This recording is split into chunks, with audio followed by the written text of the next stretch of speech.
I think all of us at some point and to some level have struggled and dealt with binge eating. Basically, where you just eat uncontrollably and then you regret everything that you did the next morning, or even like while you're eating uh, that meal or a bunch of food, you're just thinking about all the regret that you're gonna feel the next morning. And whether your uh, binging was healthy, like healthy foods, even though it's mostly probably unhealthy foods, which is more addicting and more attracting. I'm going to talk about exactly the kind of way I deal with how I structure my diet and my training after binge eating, right? Because I used to be the person who, if I was binge eating, the next day I would just like kind of torture myself in a way where like I'd purposely just, sometimes I'd do like water fasts where like for 2 to 3 days I would not eat a single thing. I would eat just 0 calorie like freaking beverages or something. I'd drink water and I try to just get the scale weight to go down as much as possible. It's just because usually when we binge eat, we're eating high carbs and high fats, right? Because a lot of processed food has that combination of fats and carbs.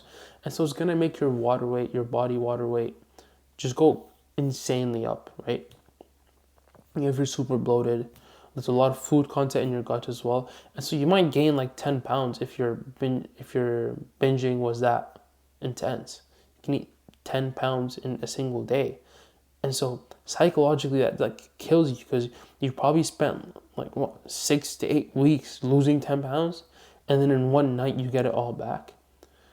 I think even though we know like 95% of it is not fat gain and it's just water weight, even from like all the sodium you ingest as well, it's gonna retain more water. It just still kills you psychologically. And so I used to literally torture myself, just do like 20K steps, and I would go on the Stairmaster and go on long runs, and I purposely like keep my sodium low and my carbs to zero, and sometimes even just not eat any single calorie, just to get the weight to go down as much as possible until it gets back to around the same. Then I'll actually start eating again. The thing is, that causes a lot of fatigue. Your recovery will be very low. Your workouts won't be great, and so you're risking muscle mass loss, and you're just gonna fatigue yourself even more, and it's gonna make you more prone to repeat the same cycle because you're gonna binge from how hungry and tired you are from all the torture you had the last few days. And so even though you think you're actually helping yourself get back to the diet as fast as possible, because like, oh, if I just, the higher the deficit the better it is, the faster I lose weight. I mean, sure, but you're neglecting the psychology behind all of that, where you're gonna make yourself more prone to just get through the same cycle where you just keep eating and eating and eating. Every single week you have the day of the week where you just randomly binge eat without control, and then you spend the rest of the week making up for that one day. And so again, that was exactly how I dealt with it, and never worked. And so my new approach has been that if I do binge eat, let's say today, it's a Saturday. Let's say I binge eat on a Saturday. On a Sunday, I literally I pretend like yesterday never happened. It's going to be hard because like, you know what happened. You can tell in the mirror, you can tell on the scale that you did something last night, but you're going to have to ignore it and eat the same calories and do the same amount of training you said you were going to do on Sunday. And then Monday, the same thing. Even though the weight is like slowly going back down, not as fast as you like, and it just kills you psychologically, you're going to have to force yourself to do that for like the next 3-4 days. That's when you're going to want to torture yourself the most, right? But you just eat the same amount of food, the same amount of training, and you just stick out for the long run, right? You wait for it to slowly go down until it's back to like a realistic body weight. That way, you're not actually killing yourself, basically, and you actually decrease the amount of times you binge eat, right? When I started doing this, I actually started to binge eat less because I was less fatigued and less tired, right? And whenever I binge ate, I actually like looked at it as a positive thing, even though it's like technically isn't a positive thing. It's not taking me towards my goal. It's kind of like taking like 5 steps back. right? So let's say you spent like the whole week going 5 steps forward, then that 1 hour on a Saturday night took you 5 steps back. So it feels like, yeah, you basically had no progress. But the way I looked at it now, I was like, you know what? Let's pretend like it never happened. And also on top of that, I looked at it as a positive thing. Because let's say on a Saturday or a Sunday, I ate a bunch of carbs, right? The next day, even though I was bloated, my muscles were like full of glycogen pretty much. And so I was like, we're going to have a great workout, you know? I'm going to actually like increase my strength and lift as much as possible. I'm not going to waste it on cardio, but I'm going to spend it usefully with my training. And that way I can actually stimulate my muscles more to prevent muscle mass loss. So I looked at it as a positive and through a positive lens. And that actually made me get better workouts. And then I realized, like, oh my God, I can actually like kind of even adapt this to my own diet, which is what I'm doing now, where I'm not binge eating, but to an extent, I'm putting refeeds on my weekend so that when I start working out again on a Monday, I can have greater workouts because I have more carbs and more glycogen in my muscles.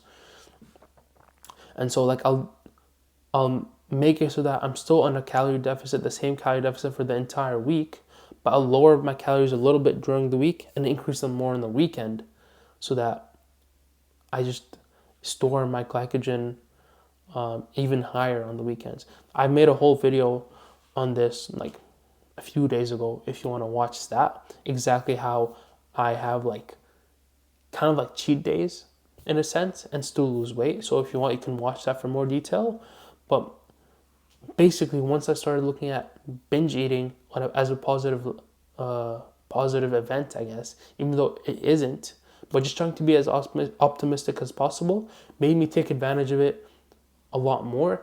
And having that positive psychology actually made me binge eat a lot less. So instead of doing it every week, I started doing it every 2 weeks, every 3 weeks, and slowly it kind of just like never happened again. If I eat more than intended, it's going to be an extra 500 to 1,000 calories instead of eating like 6,000 calories in one day. Which, I mean, believe it or not, I used to do that. Like, I used to get so fatigued to the point where like I'm literally stuffing myself until my stomach could not stretch me. I would literally like it would hurt to eat. I would get to a point where I'd throw up from how much I was eating. And so like people could consider that like a disorder, right? Eating disorder, whatever, bulimia nervosa, right? But it's a lot more common than you like. And you know, you might be someone who expresses some of those conditions, right? To some level, maybe you don't have the full eating disorder, but you're like displaying different characteristics and like of people who have that disorder. And just having that positive psychology, generally, like I could not go back.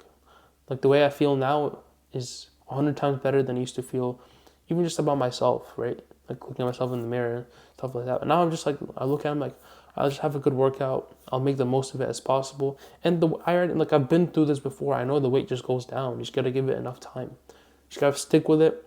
Think about something else for the next few days.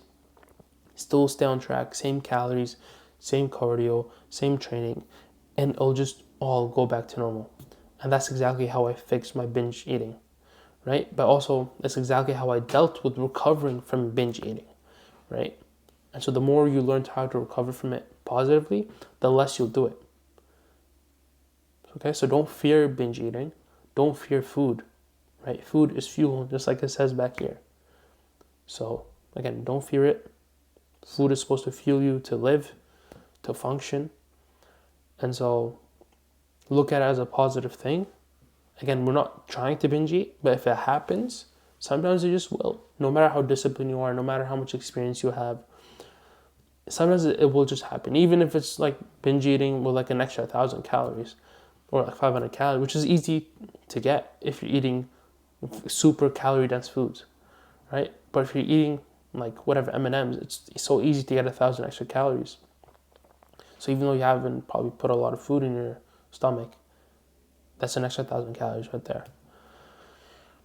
And so just look at it positively. It'll fix the way you look at binge eating, and it'll probably just reduce the amount you do it as well.